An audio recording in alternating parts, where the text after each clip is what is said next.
আকাশবাণী খবর পড়ছি সুস্মিতা সেন। বিশেষ বিশেষ খবর হলো, পশ্চিমবঙ্গ ও তামিলনাড়ুতে বিধানসভা নির্বাচনে শেষ খবর পাওয়া পর্যন্ত রেকর্ড সংখ্যক ভোট পড়েছে। পশ্চিমবঙ্গে প্রথম দফার ভোটে প্রায় 93% ও তামিলনাড়ুতে ভোটদানের হার গড়ে 85%-এর বেশি। পশ্চিমবঙ্গে বিধানসভা নির্বাচনের প্রথম দফার ভোট শেষ হওয়ার পর কয়েকটি নতুন নির্বাচনী বিধি প্রকাশ করেছে নির্বাচন কমিশন। রাজ্যে দ্বিতীয় দফার ভোটের প্রচার জমে উঠেছে। বিজেপির প্রবীণ নেতা প্রধানমন্ত্রী নরেন্দ্র মোদী আজ দমদম ও যাদবপুরে জনসভায় ভাষণ দেবেন। অন্যদিকে তৃণমূল কংগ্রেস সভানেত্রী মমতা ব্যানার্জির ভবানীপুরে জনসংযোগ করার কথা। জার্মানির মিউনিখে প্রতিরক্ষা বিনিয়োগ সংক্রান্ত একটি সম্মেলনে প্রতিরক্ষামন্ত্রী রাজনাথ সিং বলেছেন, ভারতের পরিকাঠামোগত সংস্কার বিদেশি বিনিয়োগকে আকর্ষণ করতে সক্ষম হচ্ছে। ভারতীয় নাগরিকদের কোনোভাবেই ইরানে না যাওয়ার পরামর্শ দিয়েছে তেহরানে ভারতীয় দূতাবাস। আইপিএল ক্রিকেটে গতকাল মুম্বাইয়ের ওয়াংখেড়ে স্টেডিয়ামে চেন্নাই সুপার কিংস 103 রানে মুম্বাই ইন্ডিয়ান্সকে পরাজিত করেছে। আসছি বিস্তারিত খবরে। তামিলনাড়ুতে এক দফা বিধানসভা নির্বাচন এবং পশ্চিমবঙ্গে প্রথম দফার ভোট গ্রহণে রেকর্ড সংখ্যক ভোটের হার লক্ষ্য করা গেছে। পশ্চিমবঙ্গে এই দফায় ভোটের হার শেষ পাওয়া খবর অনুযায়ী গড়ে 92.88%, যা স্বাধীনতার পর এ যাবৎকালে সর্বোচ্চ। প্রথম দফায় গতকাল 16টি জেলার 152টি আসনে ভোট গ্রহণ করা হয়। দু একটি বিক্ষিপ্ত ঘটনা ছাড়া ভোট গ্রহণ পর্ব মোটের ওপর শান্তিপূর্ণ ছিল। সবচেয়ে বেশি ভোট পড়েছে কোচবিহার জেলায়, গড়ে 96.04%। এরপরেই রয়েছে দক্ষিণ দিনাজপুর, গড়ে 95.44%। অন্যদিকে তামিলনাড়ুতেও রেকর্ড সংখ্যক ভোটার তাদের ভোটাধিকার প্রয়োগ করেছেন, যা শেষ খবর পাওয়া পর্যন্ত 85.15%। উল্লেখ্য, তামিলনাড়ুতে 234টি বিধানসভা আসনে গতকাল ভোট গ্রহণ করা হয়। সর্বাধিক 92% ভোট পড়েছে কারুরে। এরপরেই রয়েছে সালেম, নামাক্কাল, ধর্মপুরী এবং ইরোড। রাজ্যের 38টি জেলার মধ্যে 32টিতে 80%-এর বেশি ভোট পড়েছে। এছাড়া গুজরাটের উমরেথ বিধানসভা কেন্দ্রের উপনির্বাচনে সর্বশেষ খবর অনুযায়ী 59.04%, মহারাষ্ট্রে বারামতি কেন্দ্রে 58.17% এবং রাহুরি কেন্দ্রে উপনির্বাচনে 55.87% ভোট পড়ার খবর মিলেছে। মুখ্য নির্বাচন কমিশনার জ্ঞানেশ কুমার এবং অন্য দুই নির্বাচন কমিশনার ডক্টর এস সান্ধু এবং ডক্টর বিবেক যোশী ওয়েবকাস্টিংয়ের মাধ্যমে উভয় রাজ্যে ভোট কেন্দ্রগুলিতে ভোট গ্রহণের উপর নজর রেখেছিলেন। পশ্চিমবঙ্গ বিধানসভা নির্বাচনের প্রথম দফায় বিভিন্ন জায়গায় অশান্তি ও গোলমাল পাকানোর অভিযোগে মোট 41 জনকে গ্রেপ্তার করা হয়েছে। এর মধ্যে মুর্শিদাবাদের নওদার ঘটনার জন্য 9 জন, বীরভূমের দুবরাজপুরে 3 জন, কুমারগঞ্জে অশান্তির ঘটনায় 5, সাঁইথিয়ায় 4 জন এবং মুরারইয়ের ঘটনায় আরও 4 জনকে গ্রেপ্তার করা হয়েছে। এছাড়া মোট 570 জনকে সতর্কতামূলকভাবে আটক করা হয়েছে বলে নির্বাচন কমিশন সূত্রে জানা গেছে। মুখ্য নির্বাচন কমিশনার জ্ঞানেশ কুমার উচ্চ হারে ভোট পড়াকে স্বাগত জানিয়ে বলেছেন, স্বাধীনতার পর থেকে এ পর্যন্ত এই দুই রাজ্যে এত ভোট পড়েনি। দুই রাজ্যের ভোটারদেরই তিনি অভিনন্দন জানান। শহর ও গ্রামাঞ্চলে সমান হারে মহিলা ভোটাররা উৎসাহ উদ্দীপনার সঙ্গে ভোটাধিকার প্রয়োগ করেছেন। প্রথমবারের ভোটারদের অংশগ্রহণও ছিল চোখে পড়ার মতো।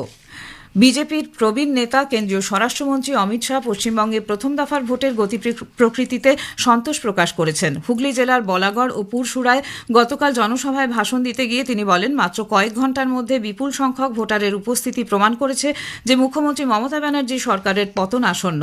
তিনি ভোটারদের 29শে এপ্রিল আবারও নির্ভয়ে ভোট কেন্দ্রে আসার আহ্বান জানান। মুর্শিদাবাদের বহরমপুরে কংগ্রেস প্রার্থী অধীর রঞ্জন চৌধুরীও ভোট প্রক্রিয়া নিয়ে সন্তোষ প্রকাশ করেছেন। 4 মে অসম, কেরালাম ও পুদুচেরি বিধানসভা নির্বাচনের সঙ্গেই তামিলনাড়ু ও পশ্চিমবঙ্গের ভোট গণনা। পশ্চিমবঙ্গের বিধানসভা নির্বাচনের প্রথম দফার ভোট শেষ হওয়ার পর কয়েকটি নতুন নির্বাচনী পরবর্তী বিধি প্রকাশ করেছে নির্বাচন কমিশন। নজরদারি, ক্যামেরার ব্যবহার ও ভিডিও তথ্য সংক্রান্ত ক্ষেত্রে কড়া প্রোটোকল জারি করা হয়েছে। নতুন বিধিতে বলা হয়েছে, ভোট কেন্দ্রের ক্যামেরায় ব্যবহৃত এসডি কার্ড ভোট শেষ হওয়ার সঙ্গে সঙ্গেই বের করে নেওয়া যাবে না। এই কার্ড একমাত্র ডিসিআরসিতে সরকারি রিটার্নিং অফিসারের উপস্থিতিতে ক্যামেরা থেকে বের করা যাবে। ভোট চলাকালীন গৃহীত সমস্ত ভিডিও ফুটেজ খুব সতর্কভাবে ও সঠিক পদ্ধতিতে সংগ্রহ করতে হবে বলে নির্দেশ দিয়েছে নির্বাচন কমিশন। ক্যামেরার যন্ত্রপাতি যতক্ষণ না খোলা হচ্ছে কোনো ভোট কর্মী বা বুথ স্তরের আধিকারিক ভোট কেন্দ্র পরিত্যাগ করতে পারবেন না। সেক্টর অফিসারের উপস্থিতিতে ক্যামেরা খোলার নির্দেশ রয়েছে নতুন বিধিতে। অন্যদিকে আজ সকাল 10টায় পশ্চিমবঙ্গের বিধানসভায় নির্বাচনের দ্বিতীয় দফার জন্য ওয়েবকাস্টিংয়ের ট্রায়াল রান শুরু হবে। 3টি ধাপে চলবে এই ট্রায়াল রান। পশ্চিমবঙ্গের দ্বিতীয় দফায় 142টি আসনে আগামী 29 এপ্রিল ভোট গ্রহণের আগে প্রচার জমে উঠেছে। বিজেপির প্রবীণ নেতা প্রধানমন্ত্রী নরেন্দ্র মোদী আজ দমদম ও যাদবপুরে জনসভায় ভাষণ দেবেন। দলের অপর বরিষ্ঠ নেতা ও কেন্দ্রীয় স্বরাষ্ট্রমন্ত্রী অমিত শাহ উত্তর 24 পরগনার হিঙ্গলগঞ্জে এবং হুগলির কোন্নগরে জনসভায় ভাষণ দেবেন। জগদ্দলে তাঁর রোড শোর কর্মসূচি রয়েছে। অন্যদিকে তৃণমূল কংগ্রেস সভানেত্রী মমতা ব্যানার্জি ভবানীপুরে জনসংযোগ করার কথা। দলের সাধারণ সম্পাদক অভিষেক ব্যানার্জি আজ হাওড়া, দক্ষিণ 24 পরগনার একাধিক জায়গায় নির্বাচনী সভা ও রোড শো করবেন। বামফ্রন্টের পক্ষে সিপিআইএম এর প্রার্থীর সমর্থনে বৃন্দা কারাত, সুজন চক্রবর্তী যাদবপুরে মিছিলে অংশ নেবেন। সিপিআইএম এর সাধারণ সম্পাদক এম এ বেবি নিউ টাউনে জনসভায় অংশ নেবেন। এদিকে দ্বিতীয় দফার ভোটে কংগ্রেসের দলীয় প্রার্থীদের সমর্থনে আগামীকাল কংগ্রেস নেতা রাহুল গান্ধী রাজ্যে 3টি জনসভায় অংশ নেবেন। বিজেপির প্রবীণ নেতা প্রধানমন্ত্রী নরেন্দ্র মোদী গতকাল নদিয়ার কৃষ্ণনগর ও দক্ষিণ 24 পরগনার মথুরাপুর ও কাকদ্বীপে জনসভায় ভাষণ দেন। তিনি বলেন, প্রথম দফায় যে ভোট পড়েছে তাতেই বোঝা যাচ্ছে এবার তাদের দলই ক্ষমতায় আসতে চলেছে। তিনি রাজ্যে শাসক দলের দুর্নীতি ও অনুপ্রবেশে মদত দানের তীব্র নিন্দা করেন। पहले चरण की वोटिंग में जिस तरह बंगाल की महिलाओं ने, बंगाल के युवाओं ने टीएमसी के खिलाफ मोर्चा खोल दिया है, वो आज पूरा देश देख रहा है।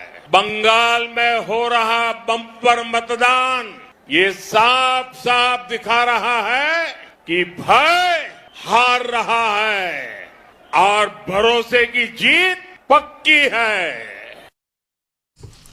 এদিকে তৃণমূল কংগ্রেস নেত্রী মুখ্যমন্ত্রী মমতা ব্যানার্জি প্রথম দফার ভোট গ্রহণের দিন প্রধানমন্ত্রীর প্রচার নিয়ে তীব্র কটাক্ষ করেন। ইলেকশনের দিনে কিসের জন্য ইলেকশন নিয়ে কথা বলেন?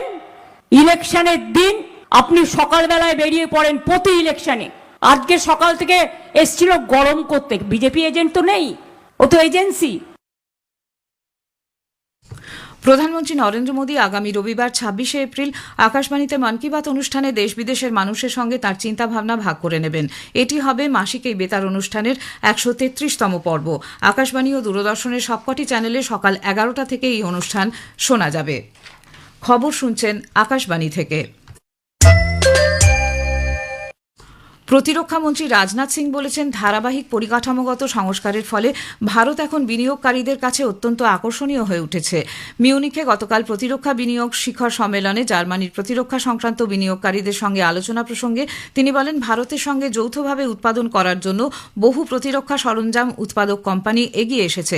বিশেষ করে এআই নিয়ন্ত্রিত প্রযুক্তি, রাডার ও সেন্সর প্রযুক্তির ক্ষেত্রে দুদেশের পারস্পরিক সহযোগিতা অনেকটাই অগ্রসর হয়েছে। শ্রী সিং জানান, ভারতের অর্থনীতি সুদৃঢ় ভিত্তির উপর দাঁড়িয়ে রয়েছে। বিশেষ করে প্রতিরক্ষা সরঞ্জাম উৎপাদনে ভারত সাম্প্রতিককালে অনেকটাই উন্নতি করেছে।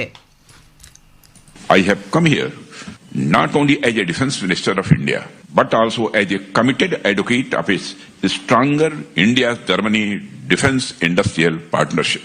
With a clear message to the German industry, come, collaborate and grow with India. Germany occupies a very special place in the global industrial and technological landscape. ভারতীয় নাগরিকদের কোনোভাবেই ইরানে না যাওয়ার পরামর্শ দিয়েছে তেহরানের ভারতীয় দূতাবাস। একটি নির্দেশিকায় দূতাবাস জানিয়েছে, বিমান চলাচলে বেশ কিছু নিষেধাজ্ঞা ও বিমান পরিচালনায় অনিশ্চয়তার কারণে ইরানে যাতায়াতের জন্য নির্ধারিত বিমান পরিষেবা ব্যাহত হতে পারে। প্রয়োজনে ভারতীয় নাগরিকরা দূতাবাসের সঙ্গে যোগাযোগ করে স্থলপথে ইরান ছাড়তে পারেন। পঞ্চায়েতি রাজ মন্ত্রক আজ নতুন দিল্লিতে জাতীয় পঞ্চায়েতি রাজ দিবস পালন করবে। এই উপলক্ষে একটি অনুষ্ঠানে প্রধানমন্ত্রী নরেন্দ্র মোদীর একটি বক্তব্য পাঠ করা হবে। অনুষ্ঠানে উপস্থিত থাকবেন পঞ্চায়েতি রাজের উপমন্ত্রী প্রফেসর SP সিং বাঘেল সহ বরিষ্ঠ আধিকারিকরা। আইপিএল ক্রিকেটে গতকাল মুম্বাইয়ের ওয়াংখেড়ে স্টেডিয়ামে চেন্নাই সুপার কিংস 103 রানে মুম্বাই ইন্ডিয়ান্সকে পরাজিত করেছে। প্রথমে ব্যাট করে চেন্নাই 208 রানের লক্ষ্যমাত্রা রাখে মুম্বাইয়ের সামনে। জবাবে 19 ওভারে 104 রানে মুম্বাইয়ের ইনিংস শেষ হয়ে যায়। বেঙ্গালুরুর চিন্নাস্বামী স্টেডিয়ামে আজ গুজরাট টাইটান্সের মুখোমুখি হবে রয়্যাল চ্যালেঞ্জার্স বেঙ্গালুরু। খেলা শুরু হবে সন্ধে 7:30টায়। শেষ করার আগে খবরের বিশেষ কিছু অংশ আরেকবার, পশ্চিমবঙ্গ ও তামিলনাড়ুতে বিধানসভা নির্বাচনে শেষ খবর পাওয়া পর্যন্ত রেকর্ড সংখ্যক ভোট পড়েছে। পশ্চিমবঙ্গে প্রথম দফার ভোটে প্রায় 93% ও তামিলনাড়ুতে ভোটদানের হার গড়ে 85%-এর বেশি। পশ্চিমবঙ্গের বিধানসভা নির্বাচনের প্রথম দফার ভোট শেষ হওয়ার পর কয়েকটি নতুন নির্বাচনী পরবর্তী বিধি প্রকাশ করেছে নির্বাচন কমিশন। খবর এখনকার মতো এ পর্যন্ত। এর পরের খবর শুনবেন সকাল 7:25 মিনিটে।